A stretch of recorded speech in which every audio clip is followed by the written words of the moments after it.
नमस्कार. BNX news 9मध्ये मी दयानंद अल्लोळी पुन्हा एकदा आमच्या सर्व प्रेक्षकांचं मनपूर्वक स्वागत करतो.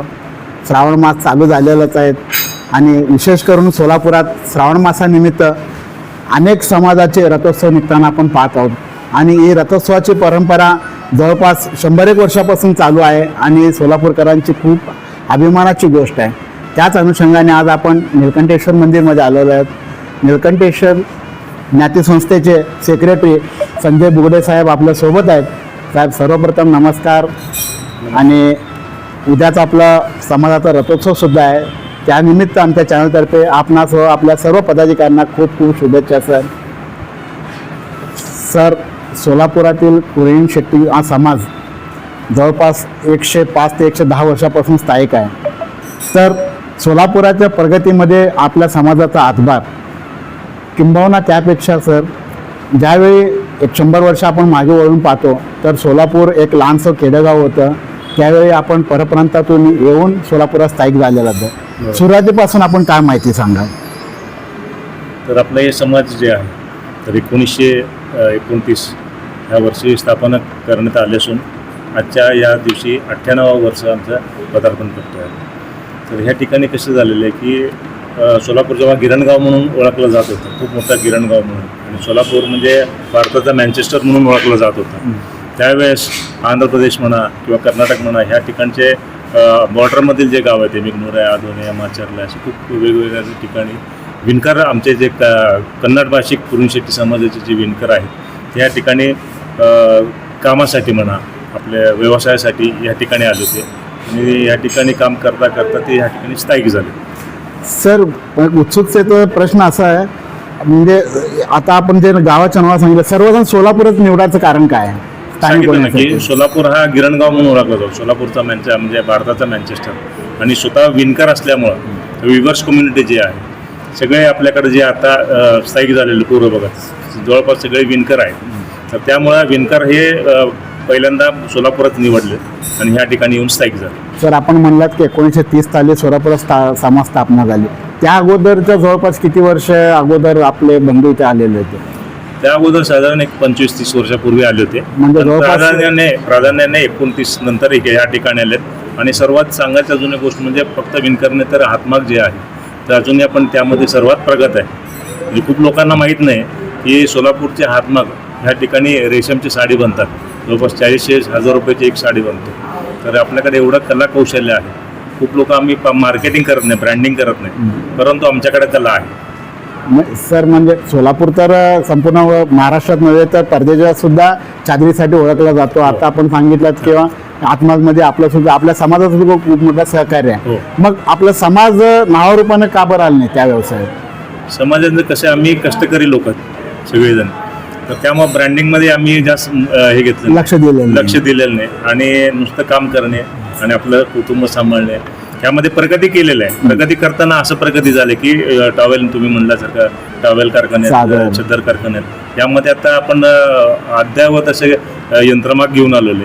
तर त्यामध्ये आपली प्रगती आता होतोय, अगोदर होत नव्हतं एवढं. तर ह्या ठिकाणी तेही प्रगती होईल. आणि अधिक आता जे नुसतं व्यवसायावर न राहता आपण शिक्षणावर जास्त भर देतो. आणि आम्ही जे कुरुन शेट्टी ज्ञाती संस्था आहे, आमचे स्वतःचे शिक्षण संकुल आहे, त्यात 1000 विद्यार्थी आहेत, त्यांना आपण शिक्षण देतो. आणि त्यातून बऱ्यापैकी डॉक्टर म्हणा, इंजिनियर म्हणा, वकील म्हणा, असे खूप वेगवेगळ्या स्तरावर मुलं पास झालेले आहेत आणि आता सध्या नोकरीस आहेत. म्हणजे जवळपास सर्व क्षेत्रात आपल्या समाजाची प्रगती झालेली आहे. हो, नक्की. आणि सर, आता आपण म्हणलात की आपल्या समाजाचं शाळा वगैरे पण आहे. म्हणजे सोलापुराच्या प्रगतीमध्ये आपल्या समाजाचं योगदान काय सांगाल आपण? सोलापूरच्या प्रगतीमध्ये म्हणजे आता जेवढे काही गव्हर्नमेंटमधले इंजिनियर असतील किंवा डॉक्टर असतील किंवा समाज क्षेत्रामध्ये आता नगरसेवक झालेत, आमच्याकडे नगरसेवक झालेत. आणि समाज भूषण म्हणून पण काही लोक ओळखले जातात आमच्याकडे. म्हणजे फक्त आमच्या समाजाचे नाही तर पूर्व भागातल्या समाजाचे भूषण म्हणून पण खूप लोक आहेत. तर योगदान तर सतत आहे. म्हणजे खूप मोठे मजल आपण मारलेले आहे एका 100 वर्षात. आणि अजूनही पुढं नवीन उत्कर्ष आमचे पण टीम आहेत सगळे या ठिकाणी. त्यांच्याही म्हणजे सिंहाचाच वाटा आहे म्हणायला लागेल. फक्त आम्हाला मार्केटिंगचं एवढं जमलेलं नाही. सर, बघता बघता आपल्या वारसाला पण 100 वर्ष पूर्ण होत आहेत. तर त्याबद्दल आपण किती उत्साही आणि आनंदी आहात? खूप खूप उत्साही आहे, खूप उत्साही आहे. 98 वर्ष आहे, लवकरच 100 वर्ष पण होईल. पण हे 58 वर्ष म्हणजे प्रत्येक वर्षी आमचे उत्साह असतोच. चालू. या वर्षी अजून द्विगुणित आहे, कारण यंदाच्या वर्षी आम्ही काही गोष्टी नवीन संकल्पना केल्या. त्यामध्ये आता शिक्षण संकुल आहे, त्यामध्ये 11वी 12वी कॉलेज पण चालू करण्याचा आमचा मानस आहे.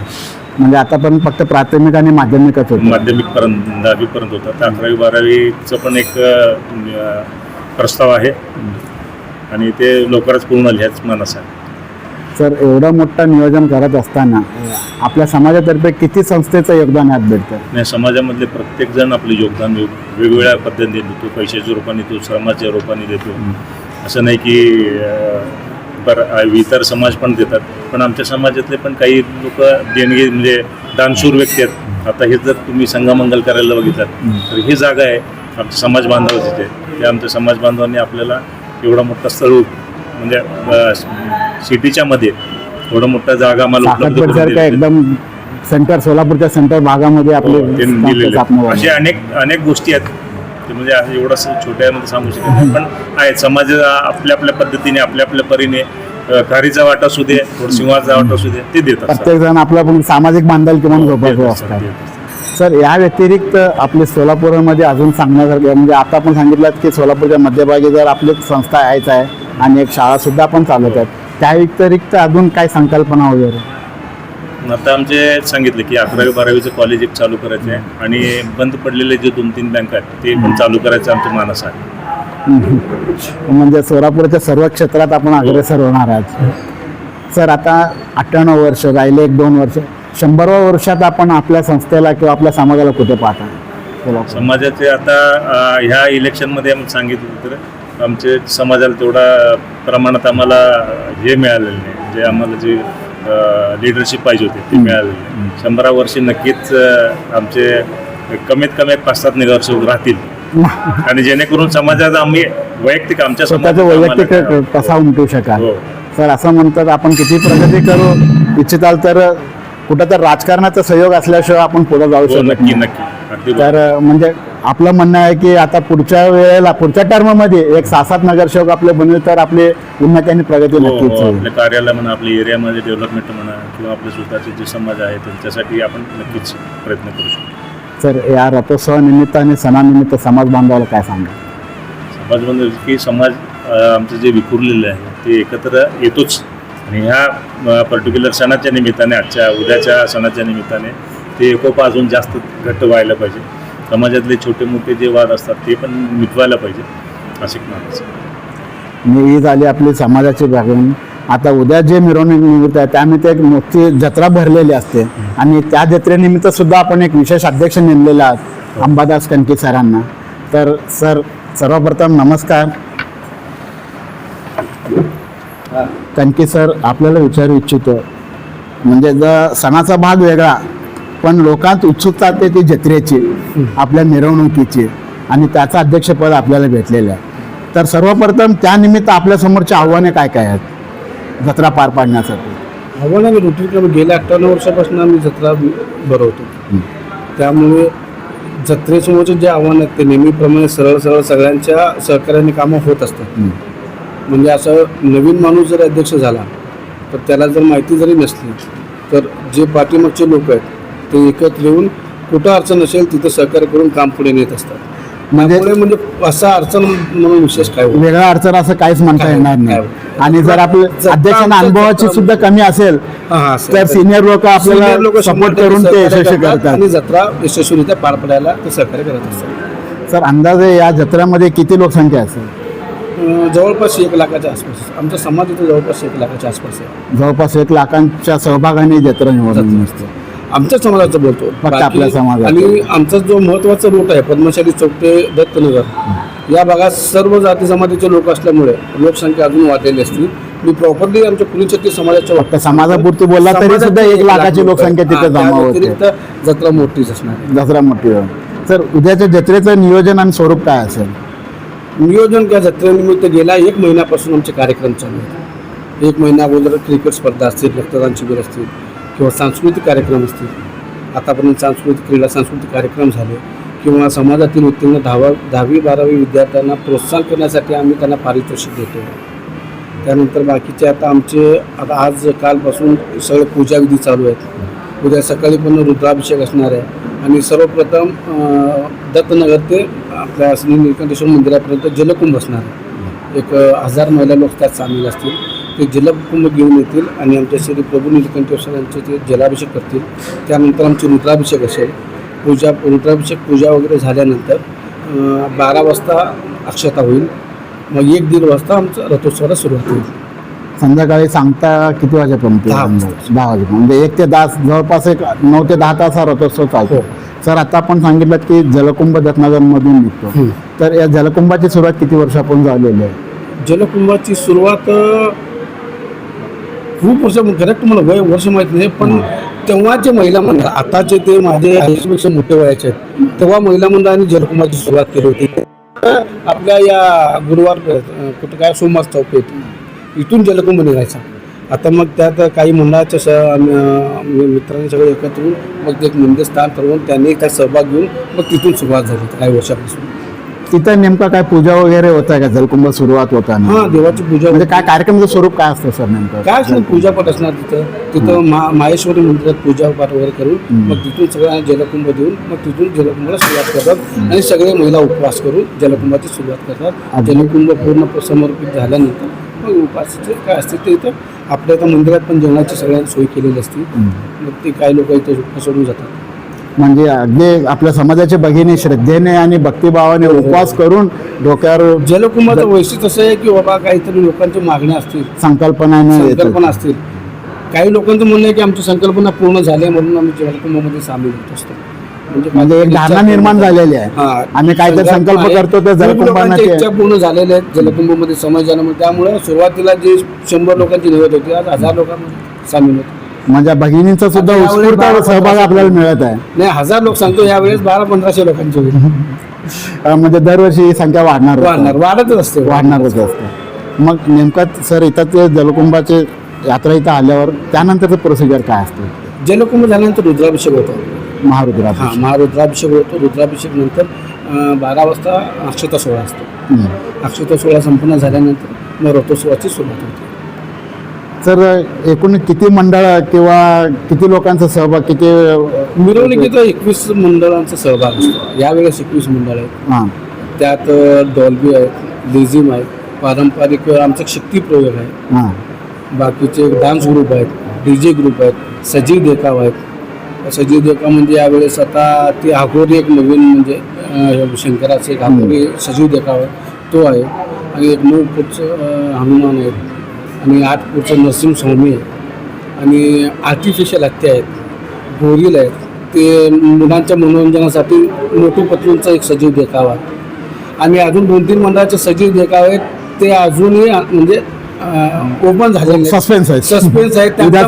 आम्ही डायरेक्ट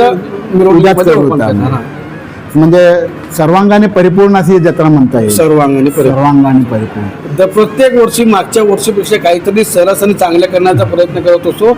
आणि या 98 वर्षामध्ये जे सुरुवात पहिल्या वर्षामध्ये जे रथोत्सव झाले त्यापेक्षा सरस आणि चांगलं दुसऱ्या वर्षी झाले.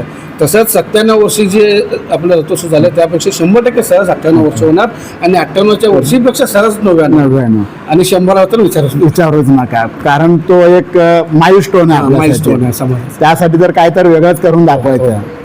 आणि उद्याच ही जत्रा असल्यामुळे सर, आणि अजून एक प्रश्न पडतो, जेव्हा लाखोंच्या संख्येत गर्दी जमते तर त्याचं नियोजन आपण कसं करायचं? नियोजन शेवटी समाजाचे आमचे माणसं सगळे सहकारी पण आहेत आणि डिपार्टमेंट सुद्धा असतो. आणि आत्तापर्यंतच्या आमच्या 97 वर्षाच्या रथोत्सवामध्ये कुठलाही गालबोट नाही, कुठलंही भांडण नाही, कुणाचीही तक्रार नाही. सगळं नियोजन आम्ही करतो म्हणण्यापेक्षा जे भाविक येतात ते स्वतः नियोजन करून राहतात. स्वतः शिस्तीने राहतात. कुणाचाही त्रास नसतो यात. कुणाचंही म्हणजे असं आम्ही केलं यापेक्षा लोकांनी सहकार्य केले असं आपल्याला म्हणायचं. नियोजन करतात असं नाही. भाविक जे येतात ते स्वतः शिस्त असतात, स्वतः शिस्त पाळतात, पद्धतीने येतात, दर्शन घेतात, आपले व्यवस्थितपणे घरी जातात. काही गोंधळ नसतो त्यांचा. सर, पण तसं एवढं सहपद्धतशीरपणे झाल्यावर सुद्धा शेवटी श्रेय ते आपल्यालाच येणार. तर त्यासाठी आपण स्वतःला किती भाग्यवान समजतो? भाग्यवान. यावेळी मला रथोत्सवाचा अध्यक्ष निवडणुकीचे अध्यक्ष केल्याबद्दल मी स्वतः आमच्या सर्व नाट्य संस्थेचे पदाधिकारी, इतर सगळ्या संघटनेचे, महिला मंडळ, समाज बांधव सगळ्यांचा मी आभारी आहे. फार कमी लोकांच्या नशिबात मिळतं आहे पुण्य काम करायचं, जे मला सोबत भाग्यवान आहे. म्हणजे कुठेतरी जीवनाचं सार्थक झालं असं आपल्याला माझ्या वाटतं. यथाशक्ती जेवढं मला प्रयत्न करता येईल, जेवढं चांगलं सेवा करता येईल, मी प्रभूंची सेवा करेन. आणि उद्याच्या रथोत्सवानिमित्त समाज बांधवांना काय आव्हान करा? काय नाही, सर्वजण व्यवस्थित यावे, प्रभूंचं दर्शन घ्यावं, सुखरूप घरी पोचावं. शेवटी करता धर्मा प्रभू आहे, त्यांच्यापेक्षा मोठा कोण नाही. आपल्याला शेवटी कुठंतरी झुकायचं असेल तर आई वडिलांच्या नंतर आपण देवांच्या जवळ झुकतो.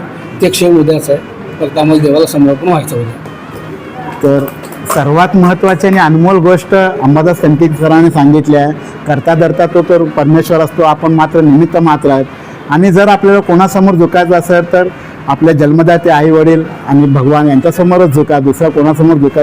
ही खूपच मोठी अनमोल गोष्ट आपण सांगितलेली आहे सर. खरंच फारच कमी लोकांकडनं असले मौलिक शब्द ऐकायला मिळतात आणि ते शब्द आपण आमच्या प्रेक्षकांना सुद्धा शेअर केलेले आहेत.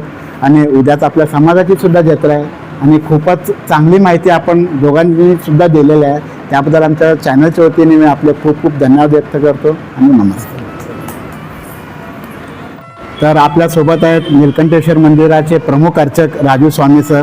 सर नमस्कार. नमस्कार सर, यात्रा उत्सव कमिटी हे सर्व एक भाग झालं, तर पूजेचा भाग हा आपल्याकडंच मान मिळाला आहे.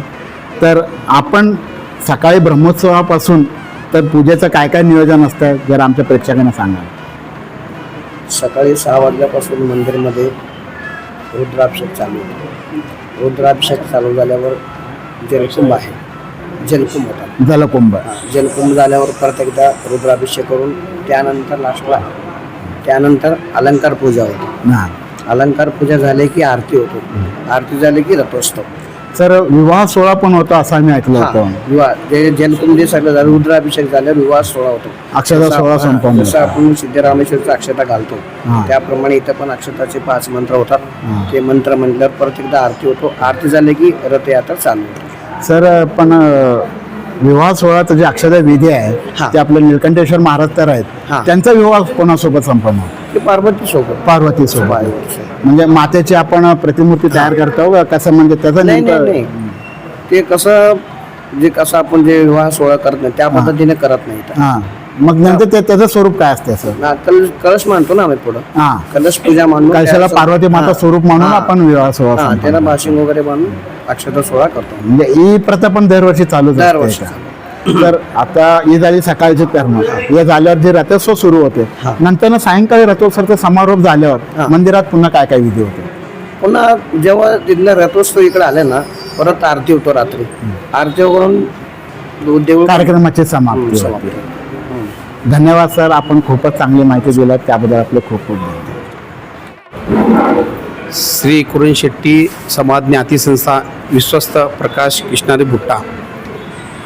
यावर्षी प्रभू निलकंठेश्वर 98 वर्ष भव्य दिव्याने सजावट आणि रांगरंगोट आपला खेळत असताना सर्व समाज बांधव, सर्व संघटना, ज्ञाती संस्था, परत सर्व आपले समाजचे आज संघटना सर्व येऊन आज भव्य दिव्याने प्रभू निलकंठेश्वरच्या प्रभू सर्वांनी आज असत खेळात जे 98 वर्षाचे उद्याचे प्रभू निलकंठेश्वरचे रथ निघणारे, त्याच्यामध्ये